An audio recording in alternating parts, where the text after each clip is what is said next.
Alright, what's up everybody? So today we're finally doing the exhaust on the 200ZX. And I know, yes, you guys keep saying, you're messing that up, but no, I'm not messing that up. It is a 200ZX, so shut up. No, I'm just kidding. But anywho, so here's what we're doing. We're doing a full 3-inch exhaust on this thing. We are starting from the turbo. And we're gonna come down here, keep it tucked as close as possible, then come up inside the drive shaft tunnel. We're gonna run it down this way through where the stock exhaust would normally go. And then we got this nice tight little bend right here that we need to make around and then to the muffler and out the back of the car. So I'm gonna bring you guys along for that. We're gonna start actually doing this in a weird direction. We're not starting front to back. We are actually going from the back to the middle, and then from the front to the middle, and then we're gonna make the middle. So I'm gonna bring you guys along with the GoPro again, and we're gonna get some stuff tacked together here and get it fit up. So yes, we're again using pie cuts, and some of you guys love them, some of you guys hate them, but you know what?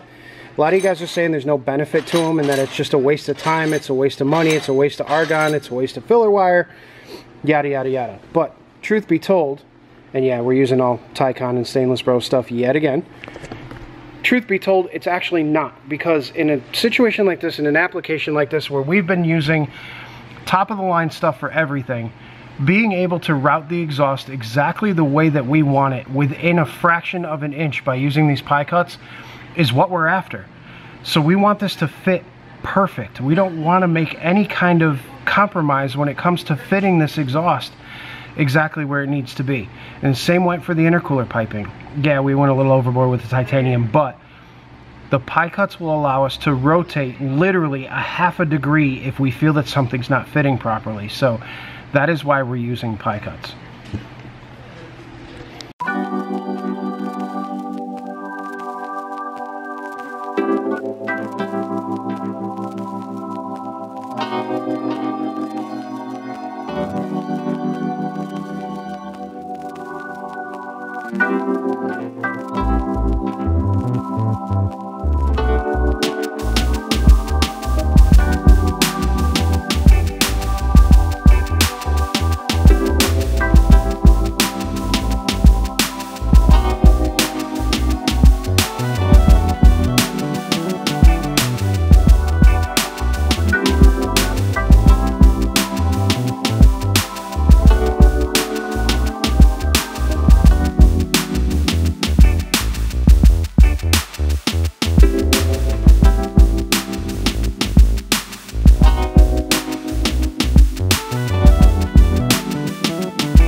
way too good to be hidden underneath the car. Wow. Now it makes me wish we did like a whole custom turbo elbow. I know, really right? see it. You can always do it though, like Wow. Nice work. Thank you. I was not expecting that much color from that. Yeah.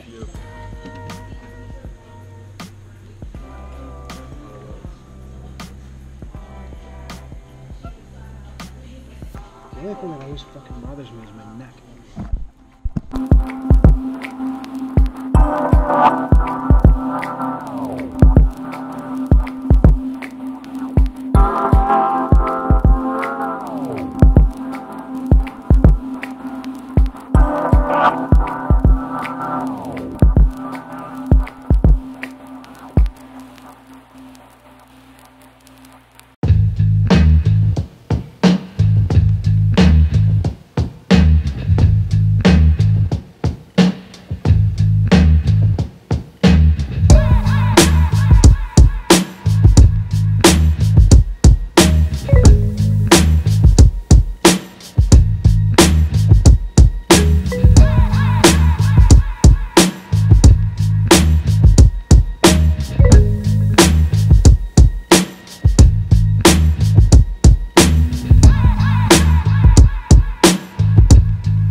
What's up, everybody?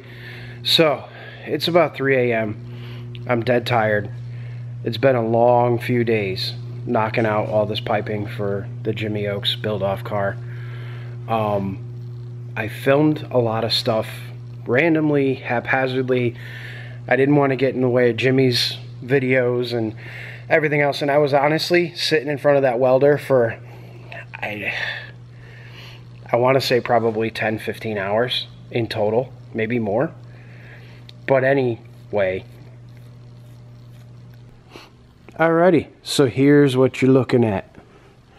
The exhaust. I know we went over the titanium, but this is the completed exhaust. We started here at the ISR turbo elbow, came down, all pie cuts, you know, the usual, kind of the theme for this build. And then it runs all the way back. We got a V-band clamp here. Nice straight shot. Some more pie cuts there for that corner. Then to a V-band. And then to the back under the axle. And then under the axle, you know it, more V-bands. Or, yeah, V-bands. Listen to me. I'm so tired. More pie cuts. All the way around to this gorgeous Blitz muffler. Hey, look, you can see me. And out. So I don't know if you guys get a good shot from that. See it all the way up. We tried to hug it as close. You're going to wonder why it runs so funny right in the middle right there. We were trying to kind of keep it up tight in the chassis so that it doesn't drag on the ground, because you know how drift guys do. Not only do they drift and ruin tires, but they drift and they drag the freaking chassis on everything. So we kept it as tucked up as possible. Obviously we couldn't go too high because we had the transmission mount in our way. But for the most part, it's tucked up there. And it runs nice with the body of the car. And then kicks out and around over at the other end. Fits perfect. Got the oxygen sensor for the wideband gauge right there. So all in all, an amazing project. I had a lot of fun doing it. It was nice working with Jimmy. He's actually such a pleasure to work with, believe it or not. I have a very hard time working with other people. I'm usually working by myself. I'm in my own head most of the time, and I find it difficult sometimes to work with other people when I'm trying to accomplish a project and teach at the same time. It's something I'm working on, you know, trying to learn a little bit better, but Jimmy is a blast to work with because he knows what he's doing. He's very, very picky. He's very, very meticulous and methodical, which is what I am, so it works out perfectly. We usually end up coming to the same conclusions on everything, so this was actually a really, really good experience. So, well, I hope you guys enjoyed the video. I hope you guys enjoyed that rolling shot. I literally got down on a creeper and rolled underneath the car to get you guys that shot, so that was a fun one. But again, like I said, this video is all over the place, so thanks for watching it. Thank you to all of you that were in the live stream the other day. We're going to be doing more of that. I'm thinking about doing something and calling it like Weld Wednesdays or Wednesday Welds or something of that nature, where, you know, we weld something up, you guys can ask questions, we can be live, you know, shooting the shit back and forth. I really, really, truly enjoyed that. It was a blast. So I think I'm going to do that again. But for now, like, comment, subscribe. Thank you guys for watching. Thank you guys for all the subscriptions I've gotten, all the amazing comments on both mine and Jimmy's videos. You guys are awesome. Awesome, awesome, awesome. I'm glad that you're liking what's going on here. There's going to be a whole lot more of it. There's a lot coming in 2018. You're going to see some really cool stuff. So, again, leave me a comment down below. Let me know what you thought, and I will see you guys on the next one. Have a good night.